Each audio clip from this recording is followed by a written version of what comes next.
Hello, I'm Tobin Vietz, and I'm here with. Brian Vietz. Today I'll be asking you a few questions about your life and your lessons that you've learned along the way. What is the most important lesson you have learned in life? At what age did you learn this lesson? How has this lesson changed the way you live your life now?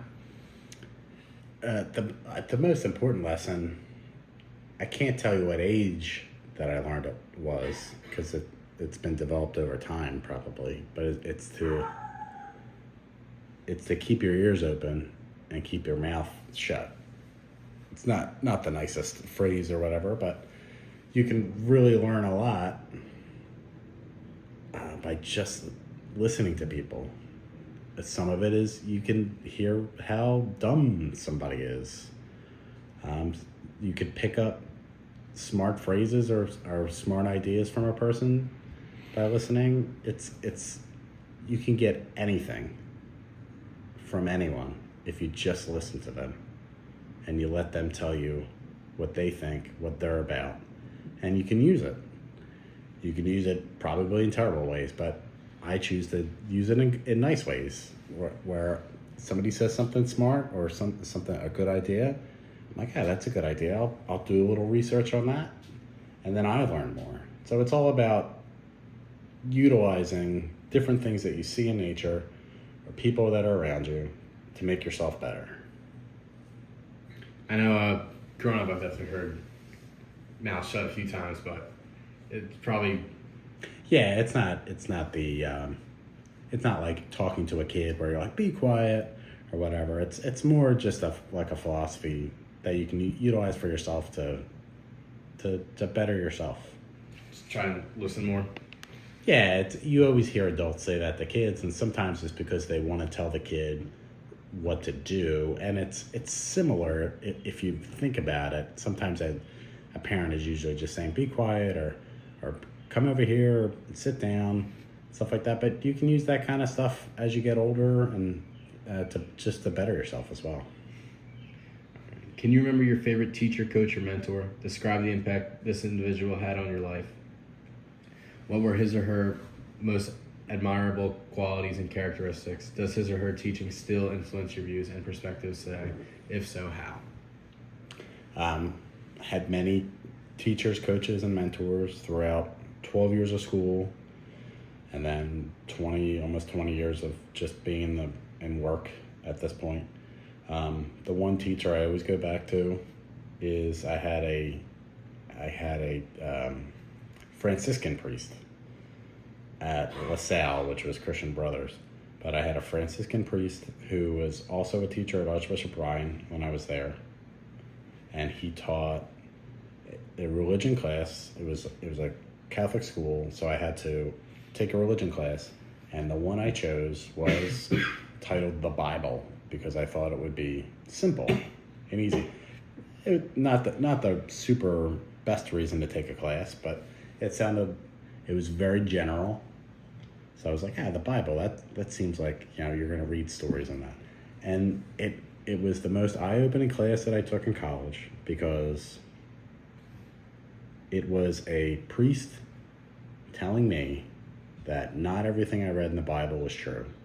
And it was very enlightening just to hear that from someone who, you think as a college kid, like, this guy's part of it all, part of the religion. He's gonna tell me all the religious lies or whatever that I've been learning over the 12 years. And it wasn't like that. It was a priest telling me that stories in the Bible aren't true. However, they're there for a reason, to teach us something. And it's not about teaching us what's true and false. It's about teaching us what's right and wrong. And it was just I have brought that over to almost everything in my life, where it's similar to the first question. It's like, if you just listen and read and better yourself, you can pick up different things. You can pick up what's true, what's false, what's right, what's wrong, and it helps you make yourself a better person. Just to keep your ears open to not what is true and false, but what is right and wrong. I wish I had I wish I had a kind of a teacher like that. I wish I had religion class at Abington, but unfortunately, you know. Well, there's history class, and you can get the same type of stuff in history class as well, because religion is just history with God at the center, right? Mm-hmm. So you can look at history and go, some of this might not be true, or it's true or false depending on how you look at it or who's teaching you it. Like if you're in the United States, you're getting one type of history. If you're in Russia, you're getting a different view of the Cold War, and you're getting different things. And it's not about true and false, it's about right and wrong. So you got to keep your eyes open, like, that doesn't sound right. Like maybe I should do my own research on that. And this class sort of taught me that, like, just to want more rather than what is on a page. So then, if you could give me any advice based on your experiences, what would you want me to know about your life? Love, happiness, and/or family. Who did you learn this advice from, and why is it so important to you now?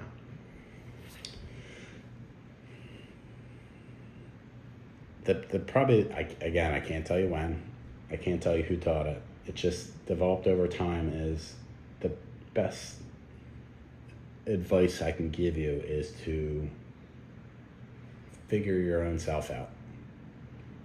To find something that you like to do and make it your job, make it your hobby, whatever. Who is Tobin? But figure yourself out and find friends, find health, find happiness, and everything else will come into it. You have life, love, health, happiness, and family. If you just do the last three, I know that's a lot. I gotta figure out what happiness is. Mm-hmm. Like sometimes happiness doesn't come until 10, 15 years down the line, but you're working up to it. But family's always there, and health hopefully is always there. So if you have those three, you got life, and then you can figure out love down the road. It's just figure out yourself first, get yourself squared away, and then everything will fall into place. Good to know. And then, why are we so brainwashed to conform to society's standards? Why does our culture encourage us to only think about egotistical things, houses, cars, money, etc.? How have society's standards changed in your lifetime?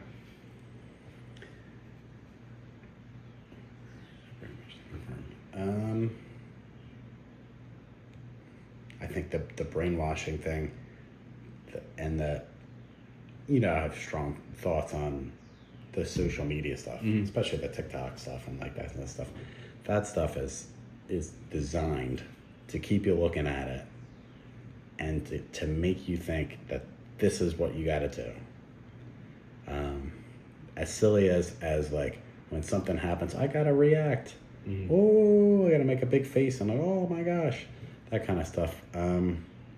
It's to try to lock you in to a certain way of life, spending money on things you don't need, when that's not what it's all about. If you turned your phone off for a second, you looked outside, gosh, if you go walk over in the cemetery, that'll open your eyes to different things, because you'll see different names, different dates, all different forms of people, and it makes you think, like, all these people went through life without social media, and they did whatever they wanted, or maybe they followed their family business, but they could do whatever they wanted without having to see somebody on social media saying, these are the shorts that you want to buy, this is the shirt, you need this shirt.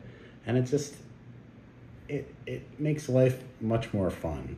And when you're brainwashed, not all of it's bad, because you could learn how to bake a pie. You could do that kind of stuff, or you could use it how to do something in the garden.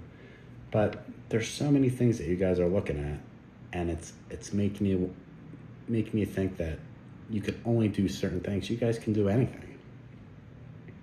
And like when I was a kid, the only things we saw were, I saw Magnum PI, and I thought, oh man, I gotta be a private investigator, and I gotta wear Hawaiian shirts, and live in Hawaii like that. But that was what we had. We had television, so it's similar, But I think it really locks you into thinking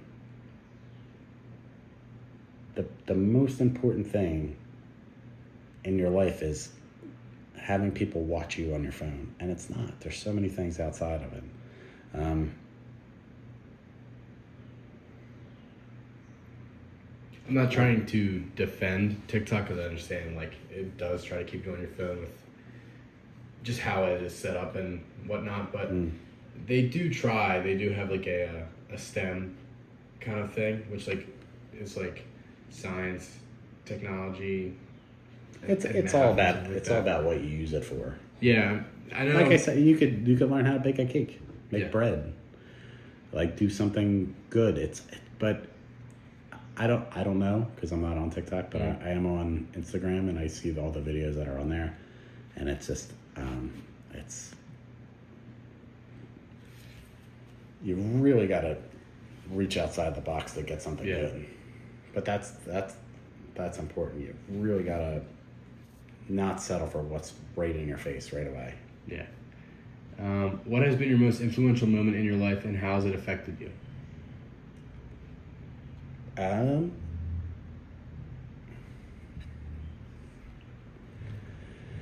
has it affected me?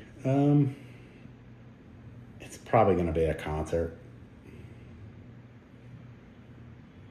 The first time I saw Oasis, I probably have talked about this before. And it's just being in a crowd, similar to sports, similar to everything else. Being in a crowd with a group of people that all are into the music. And I'm not a concert dork or anything like that, but there's something about being in a crowd, and it's same with like big soccer crowds. You see all the people jumping up and down. There's something fun about that, or the Eagles. Winning the Super Bowl. Yeah, and there's just it was very influential where I go like, oh man, all these people like the same thing I like. We're all having fun.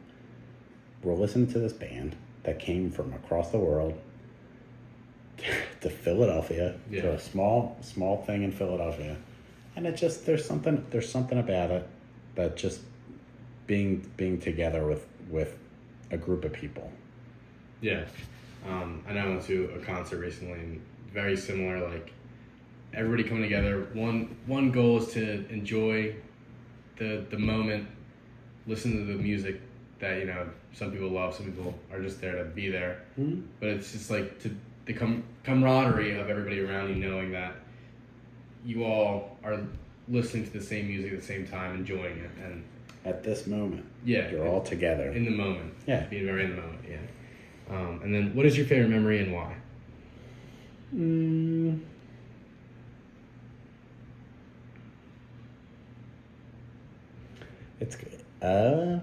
It's gonna be like a Christmas gift. There's a good one. There's a Christmas when I was like 7 years old, where we went through all our gifts, and I was like, oh man, that was really fun. I wasn't mad or anything that I didn't get anything. I got everything I wanted, which was probably like wrestlers. I probably got a glove. But then my pop said, oh, look in your stocking. So we looked in the stocking, and we each had a handwritten letter from Santa himself. And it told us to go out into the garage, and lo and behold, we all had bikes. And what do we do for the rest of the day and for the rest of the year and the next 6 years in a row? We rode those bikes until they were but it was just walking out with my brothers, getting a bike. I mean, yeah, I know there's been moments like that with Dom, my brother, and I mean, but I feel like it is cool, like, you know, seeing your uncles being, you know, older, but then hearing the stories from when you were younger and trying to picture them in that moment with you. Yeah, you guys all have all that stuff throughout your life.